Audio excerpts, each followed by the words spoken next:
Hello and welcome to this session. This is Professor Farhat, in which we will discuss tax rate structures. A foundational concept in taxation is understanding how tax rate, the percentage, apply to a tax base. So at some point we have to determine a dollar amount, a taxable amount, multiply that by a percentage. Now, tax systems do not rely on a single uniform approach. There are many different tax rate structure depending on what the government want to achieve, the revenue that they need, and fairness consideration. And depending on the rate structure, we determine how the amount of tax owed changes as the tax base increases. So the government could have more than one way on taxing you.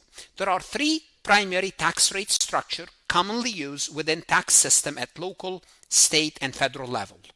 And those are the progressive, the proportional, and the regressive. In this session specifically, I will focus on the progressive rate structure. The reason I do that is because the US tax system is a progressive tax rate. The federal income tax system is a progressive.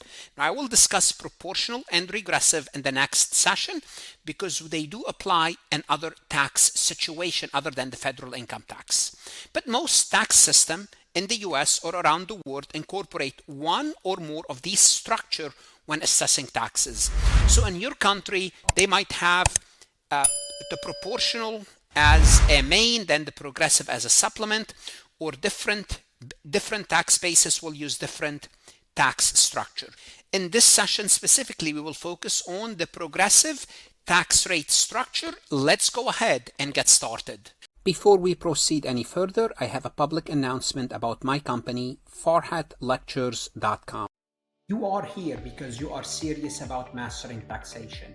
Whether you are taking a tax course, studying for the CPA exam, or enrolled agent, tax feels overwhelming, not because it's impossible, but because it's dense, detailed, and often taught at a pace that doesn't match the way you learn. The rules can feel disconnected, and the logic isn't always explained clearly. At Farhat Lectures, we slow it down. We explain the why behind the rules, break concept into simple steps, and rebuild your understanding from the ground up without assuming any prior knowledge. When explanation matches your learning, everything changes. The confusion fades, the rules start to connect, and tax becomes manageable. If you are ready to understand tax with clarity and confidence, start your free trial at farhatlectures.com and let's build your tax foundation together. So what is a progressive tax rate? Well, it's a tax rate structure that increases as the tax base increase. So as you make more money, you pay more taxes. It's a progressive. The higher level of tax base, it means the higher amount of money subject to taxes you earn, the higher the marginal tax rate. Obviously, the lower level are a lower rate. This tax is calculated by applying the appropriate rate to each portion of the tax base within a designated range.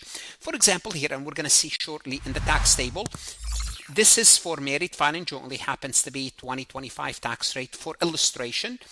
Up to married filing jointly, up to $23,850, they pay 10%. Every additional dollar they earn above $23,851 to $96,950, they pay on that amount 12%. So on and so forth. From $96,951 up to $206,700, they pay 22%, so on and so forth. So the structure is designed to place a relatively greater tax burden on those with a greater ability to pay. So notice, the more you make, the higher is the tax rate. It's going to go from 22 to 24 to 32 to 35, and it maxed out at 37 as far as the tax law is concerned. And by the way, these brackets will change every time I use numbers, every time I use specific percentage or a dollar figure. I will remind you that those might change down the road. Why? Because the brackets, due to inflation phase out, they changed from year to year. However, the concept is the same. Listen to me carefully. You could be studying this in 2027, 2028, or 2026. The concept is the same. They might change this from 23,850 to 28,470. And if they do that, I'll be like, I will win the lottery, right? But the concept is the same. So as a result, the effective or the average tax rate is typically lower than the highest marginal tax rate applied. And what does that mean specifically? Well, we need to discuss the marginal and the average tax rate. There are two important concepts arise from a progressive tax system. First is the marginal tax rate. What is the marginal tax rate? The marginal tax rate refers to the rate applied to the next additional unit of the tax base. Okay? What does that mean? What's the next additional unit of the next additional unit of the tax base? Notice here we are standing at up to 23,851. The next dollar we earn will move us into this marginal tax rate. We will move from the 10% to the 12%. And we keep paying 12% on any dollar we earned, this couple earned, from 23,851 up to 96,951. Then one additional dollar above 96,950 will put them that additional dollar in the 22 tax rate, so on and so forth. So the marginal tax rate is 22 if they fall within 96,951 and 206,700. If they stay within this, if they make between 23,851 and 96,950, we say their marginal tax rate is 12%. The average tax rate represents the overall tax burden calculated by comparing the total tax liability to the total tax base. The average tax base is the average tax rate is different. We're looking at how much taxes they pay in total versus their income in total. And obviously, not obviously, it's obviously, but you will see it later, that the average tax rate will be lower than the marginal tax rate. Why? Because at the beginning, you are paying a lower tax rate. So it's going to average a little bit lower than your highest. We'll see that later mathematically, not later, like in the next slide, on the next slide. Because a progressive system applies multiple tax rates to different portion of the tax base, the average rate will generally be lower than the highest marginal tax rate.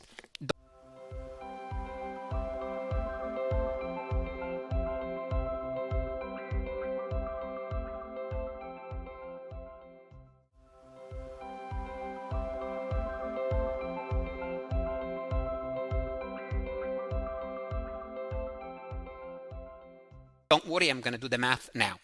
So taxpayers move through successive rate level as their taxable income increases. Again, we're talking about the US, but any progressive tax rate, rather than applying a single rate to the entire amount. So the individual, the married filing jointly, and this is what I showed you on that graph here, but now it's the numbers. So this information is the same thing as you will see it in your textbook. It looks something like this. Up to 23,850, you pay 10%, between this amount and this amount 12, between this amount and this amount 22, so on and so forth. So let's take a look at an example to compute the marginal tax rate and the average tax rate. Assuming Alex and Jordan married filing jointly. So make sure we're looking at married taxpayer and they're filing jointly. They reported $275,000 in taxable income. Let's compute their taxes. Well, here's what's going to happen. The first 23,850 of their money, of their 275,500, that first 23,850, they'll pay 10%, and their bill will be 23,850. Now, the amount between 23,851 to 96,950, that amount will be subject to, you guessed it, 12%. So let's compute this amount and figure out what that amount is, which is right here. It's 96,950 minus 23,850, which is 73,100. So 73,100 is subject to 12%. So if we take 73,500 times 12%, they will have to pay an additional 8,772 on this additional 73,100. Are we done yet? No, because they earned 275. Then we move into, they're going to go from the 12% bracket to the 22% tax bracket. And let's see. Now, Let's see what's that 22% tax bracket. Let's find the difference. 206, 206,700 from 96,951 to 206,700. Let's find out how much that amount is. So 206,700 minus 96,950. And this additional amount, if my math is right, is 109,750. This additional amount is subject to 22%. Now they move to the 22% tax rate. Let's multiply it by 0.22, and that will give us 24,145. We did not pay taxes on all the amount. We're up to 206,700. Now they're going to move from the 22 to the next tax bracket, 24, and they fall in this tax bracket. That's their highest, that's their marginal tax rate. So the amount above 206,701 up to 275. So let's see what that amount is. 275,000 minus 206,700, and that amount is, this is the last batch, 68,300. And that amount is subject to 24%, and on that amount they will pay 16,392. So their highest marginal tax rate is 24%. We would say that they fall in the 24% marginal tax rate. Now let me show you that we tax the whole 275. First, let's add 23,850. Then add to it 73,100. Then add to it 109,750. Then add to it 68,300, and that equal to 275,000. Just to make sure that all the amount was taxed. And when we add up all the tax, the total tax liability is 51,694. Once again, if you are asked what's the marginal tax rate, they're in the 24% marginal tax rate. That's their highest, that's the marginal tax rate. Now, if you are asked what's their average tax rate is taking their total tax liability divided it by the total taxable income. What's their total tax liability? 51,694. We just computed this. 51,694. Then we divide this by their total taxable income, given as 275, and their average tax rate is 18%. What does that mean? It means on average, this couple are paying, not on average, they're paying 18.8 effective rate or average rate. When all applicable tax brackets are considered together, they pay, for every $100 they earn, on average they pay 18.8%, or 18 for $100, 18 point, for $1, 18.8, for $100, $18.18 in federal income tax. So if you are asked, what is their average tax rate? 18.8. If you are asked what's their marginal, 24. Now obviously, now we can say obviously the average will be lower because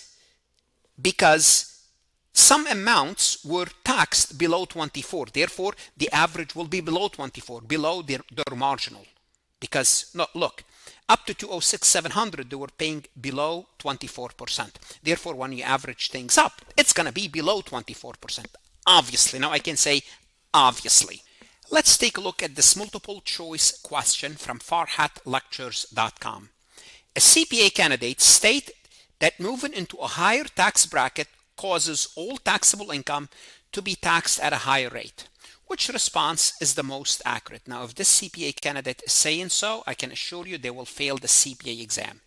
The statement is correct. I already told you that's incorrect. The statement is incorrect because only the excess income is taxed at a higher rate. The statement is correct. We said it's incorrect. Only if they file a joint return, that's incorrect. The statement applies only to state income tax. No, I mean we don't talk about the state income tax at all. And if anything, the state income tax we were going to see, it's not progressive. You don't pay more if you go into another, if you earn more, or if your tax base changed. So D is incorrect. By process of elimination, B is the correct answer. The statement is incorrect, which is I told you it's incorrect, because only the excess income is taxed at the higher rate. What does that mean? It means as you move from one tax bracket into the other. And what do I mean moving from one tax bracket into the other is this tax bracket here. When you move from the 10% tax bracket to the 12, you pay additional money, additional percentage on this additional amount of money up to $96,950. Then once you earn the additional more than $96,950, once your taxable income is more, you move into the higher bracket, and only the amount above $96,950 up to $206,700 is subject to that additional tax of 22%, so on and so forth. Therefore, the CPA candidate does not understand what they are talking about if they say all the income is taxed at that rate. And this is why I told you when I said obviously the average will be lower, and the reason the average will be lower because there are certain amount that were taxed earlier. Now, if you're taking this question on Farhat lectures, you can ask the AI to explain the topic. It can explain the incorrect and incorrect answer. And if you like this question, you could ask AI to create a new multiple choice question. Now, whether you are a candidate, CPA exam candidate, accounting student, enrolled agent, it does not matter. Invest in yourself. Go to Farhat lectures, look at additional resources, lectures, podcasts, multiple choice, video simulations, video MCQs to help you understand the concept better. Invest in yourself. Good luck and God bless.